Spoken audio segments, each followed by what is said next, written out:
Quantifier les émissions naturelles de méthane constitue un immense défi.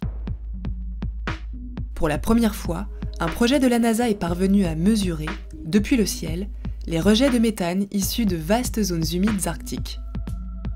Car le pôle Nord se réchauffe à vue d'œil, et le dégel du pergélisol, ou permafrost, est soupçonné de relâcher d'énormes quantités de gaz à effet de serre dans l'atmosphère.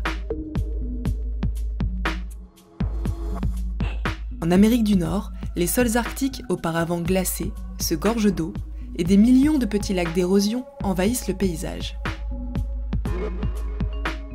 Le méthane ne persiste qu'une dizaine d'années dans l'atmosphère, mais son potentiel est 34 fois plus puissant que celui du CO2. Même si certains satellites le détectent, leurs observations ne sont pas assez fines pour remonter jusqu'à la source. Les enjeux sont énormes, car si l'on découvre que les émissions de méthane de ces régions ont été largement sous-estimées, les scénarios du GIEC pourraient s'avérer encore pires. L'équipe du projet EBOV a réussi l'exploit technologique de détecter les excès de méthane dans l'air avec une grande précision. Durant l'été 2017, EBOV a embarqué un spectromètre construit sur mesure par le Jet Propulsion Laboratory de la NASA. C'est la plus grande étude de ce type jamais menée sur les régions pergélisolées. 30 000 km² ont été passés au crible du détecteur de méthane.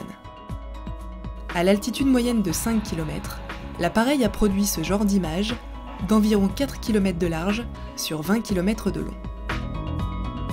On y voit les nombreux plans d'eau caractéristiques, de taille et de formes très diverses. Sur la superficie étudiée, l'équipe a découvert plus d'1,5 million de petites zones émettant du méthane en excès, c'est-à-dire dépassant le seuil des 3000 parties par million. Ces hotspots se situent en majorité à proximité des lacs et des zones de confluence des rivières.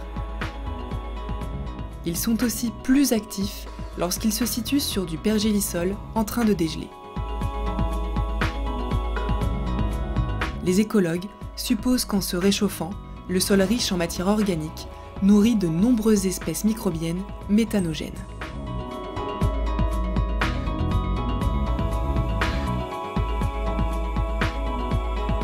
L'équipe espère que cette approche, ainsi que les campagnes qui vont suivre, permettront d'apporter suffisamment de données pour modéliser à grande échelle les flux de méthane dans les régions arctiques.